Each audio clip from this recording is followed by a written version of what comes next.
London, welcome to Piers Morgan Uncensored. Have you ever heard of Mr. Beast? What about PewDiePie? How about Keemstar, Logan Paul, Jake Paul? The answer might well be no, that you haven't heard of them. But if you've got kids, you will definitely have heard of them, and they most certainly have. They're just a tiny handful of the legions of digital personalities whose videos are viewed by literally billions of young people across the world. Their endorsements are worth millions in sales. Their opinions can instantly reshape conversations in schools, universities, and across social media. They're more influence than most musicians, soap stars, sports stars, columnists, lawmakers. But unlike those power brokers of the past, the politicians and cultural stars who could set the social agenda, these people seem to exist in a parallel universe. Their views go largely unchallenged, shared only as bite-sized clips. Their digital businesses often operate beyond the scrutiny of normal journalists and even regulators. They wield massive influence over young people, and they're restricted only by the ever-changing whims of big tech companies.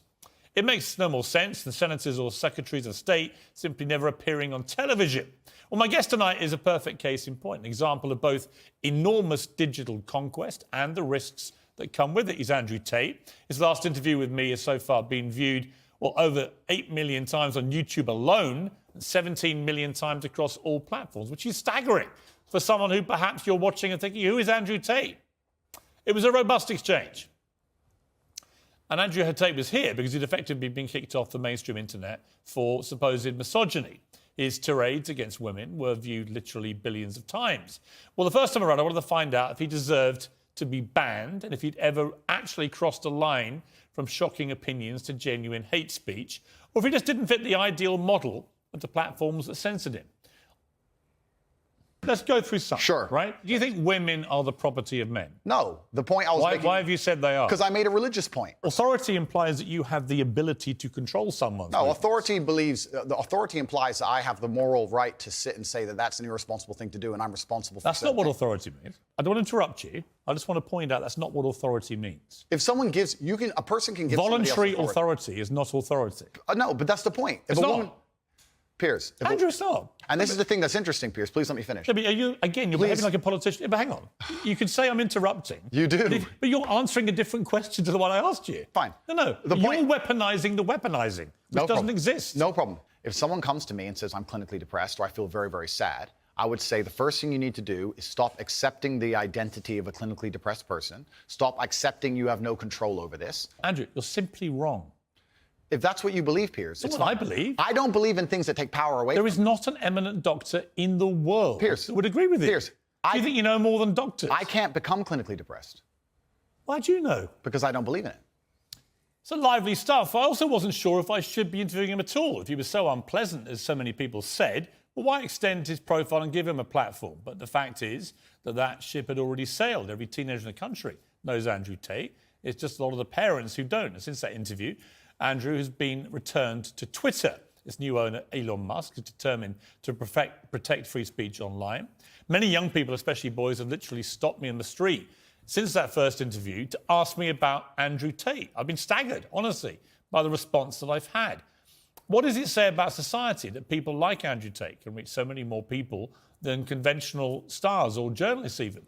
Who gets to decide where the line is and whether people like Andrew Tate cross it? Are they part of a poorly understood movement that panders to teenage rebellion like punk rock or pornography? Or are we exposing young people to new and damaging experiences we often don't see and don't understand? It's a whole new world. There are more questions about it than answers, and we're not going to answer them by pretending it doesn't exist. Well, Andrew Tate joins me again now. Andrew, good to see you. Assalamu alaikum, Piers. Good to see you. I've genuinely been amazed by the reaction I've had in the streets, not just here, but I went to Qatar for the World Cup, had the same thing there. A lot of people coming up about Cristiano Ronaldo, obviously, but also a lot of people coming up about you. And they were almost exclusively men, young men, who genuinely see you as a role model, as somebody who inspires them, as somebody they want to be like. Yep. So it made me think. The first interview you had was quite combative. The second time, a shorter interview, less so. I want to try and work out, in this one, who you are. Because it struck me as extraordinary that Google this week revealed some stats for the year. The #1 person whose name followed people Google searching who is in 2022 was Andrew Tate. Yeah, that's quite remarkable. I think there's a whole swath of the population, especially young men, that feel disenfranchised. They feel disenfranchised with the media machine and the things they're supposed to believe. They don't feel an affinity with the educational systems or the culture. And they look at a person like me who stands up and says the things that many young men think. I haven't put a magic spell on the world. The fact that people like what I say means that they agree with me deep inside. They may be afraid to say it themselves, but I am seen as a bastion of free speech and a bastion for masculinity as a whole, because a lot of men are largely forgotten about. Do you think you're a force for good, or are you a force in evolution where perhaps you've done and said stuff you shouldn't have done, and as you get older, perhaps as you get bigger, more followed around the world, you sense a responsibility perhaps you didn't have early on? Well, we all evolve. Every human evolves day by day. You wouldn't be human if you didn't evolve on an hour-by-hour basis. But I do not think I'm a force for good. I absolutely not really know I'm a force for good, because I'm a force for truth. And truth is a good thing. Without truth, we're going to end up in absolute tyranny and slavery, and we're already on our way there. I feel like we're starting to combat it. My cancellation was the beginning of a change in public consciousness. Elon having Twitter is another beginning of the change in public consciousness. And anybody who stands up and speaks what they truly believe, even if it's something I don't personally agree with, I think that truth is absolutely important. And people's personal truths and people's personal opinions, even on differing sides of the same opinion, should be heard. Tell me about your life. You were born to a mixed race couple. Your father was an African American, a chess player. And your mother, she was from this country. Correct, yeah. So my father was black chess player. He was in the Air Force. He met my mother here in England. And then I was raised initially in the United States. And then I moved to Luton, England when I was younger. So I've moved around a lot. I've lived an eclectic life in many different scenarios. We've moved around. I've done a lot of different things, lived a lot of different experiences.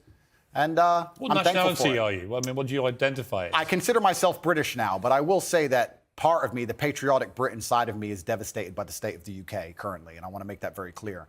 The patriotic Brit in me truly loves this country, and seeing what's happening to it, especially to our major cities, is almost heartbreaking to watch in real time. In what way? It's falling apart. This is a failed society. By every metric you can possibly measure, it is absolutely and utterly failing. The cost of living crisis, the crime rates, everything is falling apart. If you compare it to a country like the United Arab Emirates, you compare it to a city like Dubai, London, which should be the greatest city on earth, is failing in absolutely every metric because our leadership is a joke. If you look at Dubai and the UAE, the leadership there is so flawless, so genuinely genius. They saw ahead and have built almost a utopia. And then you look at London, you can't even walk around with a watch on. It's disgusting. You know, it's very interesting. I was in Qatar for the World Cup. Obviously, a lot of people in England taking a very censorious moral view about the World Cup being in the Middle East at all because of their laws against homosexuality, because of their treatment of migrant workers.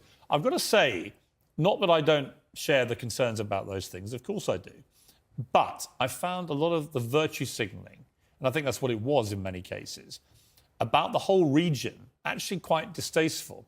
Because when I was in Qatar, I thought the World Cup was fantastically well run, incredibly good experience. But a lot of Qataris were saying to me, you know, there's this weird, quaint feeling back in your country that we all want to aspire to behave like that we all want to live in a country with massive drug problems, with massive knife crime issues, with scenes like the European Championships final where it's complete lawlessness going on, where stuff like the NHS, the system of healthcare, is basically collapsing, where the education system is dropping behind, so on and so on and so on. And it's a really interesting perspective. They were like, I know you all think that we want to have your form of democracy and your form of life, but actually, we're fine, thanks. Absolutely, because it's a failed society and it's godless. I think it's disgusting. We leave our old people to rot in old people's homes, and then we sit there and say we don't have enough money for nurses. I understand this nurse strike very well and how frustrating it can be if you walk into a hospital and the nurse is not prepared to work. But the nurses would be prepared to work at the current wage if they believed this country was spending its money prudently. When you see this country spending its money and just absolutely wasting it, pulling it out of thin air to fund proxy wars, God knows where, that has nothing to do with them. Of course, as a nurse, you're going to stand up and say, well, can't I get a pay rise? This country has failed on every metric. And especially our major cities. I've just come to London now. I made it very clear to my private jet pilot. I said, fuel the jet and leave it running, because the second I'm finished talking to peers, I'm leaving this cesspit. It's disgusting. This country, and London as a whole, 10 years ago, was one of the most hospitable cities on earth. Now you cannot walk around safely with a watch on. And you're a full-grown man. You're a full-grown adult. When's the last time there's been a serious problem in your life that you completely ignored and it fixed itself? Never, ever. What are any of our politicians doing to fix any of the problems we're genuinely facing? Well, I saw today that Sadiq Khan is planning to run again for the third term of office as mayor, all I can say is everyone I know who's had any experience of crime at any level in London in the last few years has had a bad experience of the way it's been handled. You know, I mean, I can give an example. I can reveal this now. I've talked for 18 months. I got a specific death threat on one of my son's Instagram pages in public, a public comment. And it was very specific about what this person was going to do. Yeah. I couldn't use the police to evade him. We know where you live. We're going to come and kill you. And then a second one threatening my son and his mother, my ex-wife. I called in the police. I thought, I'm not having them putting death threats on my son's thing. Sure. I called the police. Police investigated this. They arrested somebody over a year ago. And then I heard from the police this week that despite 18 months of investigation, of a publicly posted comment on Instagram threatening to kill me, on my son's Instagram, that they will not be able to pursue the case. Now, and I thought, imagine, I'm high profile. This was a front page of the Sun newspaper, this story. If that same man called a transgender person the wrong pronouns, he would be in trouble. Right. So doesn't it just show how absolutely asinine and banal our legal system has become? That would never happen in a country like United Arab Emirates, the place I'm now residing in, Dubai, where the leadership has common sense. And I'm saying that all the leadership structures, doesn't matter if it's Labour or Conservative, across all of it in this nation have completely and utterly failed. Sadiq Khan is a loser. Because when you have a city which is losing, which London is losing in all metrics across its competitive cities around the world, and you're in charge of it, by extension, you're a loser. I will tell you right now, instead of virtue signaling and giving Qatar a hard time over their religious beliefs, what we should be doing is a treaty with Qatar to build a prison deep in the desert. Make me mayor of London. We'll make a prison deep in the desert, and if you're caught with a knife or robbing someone, you can go do 25 years with one meal a day in the scorching sun. And then what we'll do is we'll put cameras there and we'll interview you once a week and broadcast that out to the nation and see if you change your mind and make people understand that this is a country that should be respected and our laws should be respected. Instead, what happens? What has Sadiq or any of the people in charge of this country actually done to fix any of our issues besides sit around and talk? Nothing. None of them have done anything, but they seem ultra concerned with finding money for proxy wars, ultra concerned with rainbow flags in another country that is uninterested in them, and their priorities are completely messed up. Of course the ambulance people are. Of course the ambulance drivers are striking. Of course the nurses are striking. Nobody cares about the most important things in this nation. It's a failing country in real time, and that's why I've left. What about the specific allegation? By the way, I don't disagree with a lot of that, because I do think this country is in big trouble. And I do think that one of the problems is people think if they do have a crime against them, nobody cares anymore. I know nobody cares. I have specific examples and people who I know personally. Absolutely and utterly nobody cares. I was in Harrods yesterday and someone tried to rob someone's watch in the middle of the store. I walk around with I have a security team of 6 full-grown men, plus me and my brother, 8 military-age males, all over 110 kilos, big men, just so I can walk around this city. It's absolutely unacceptable. What about the issue?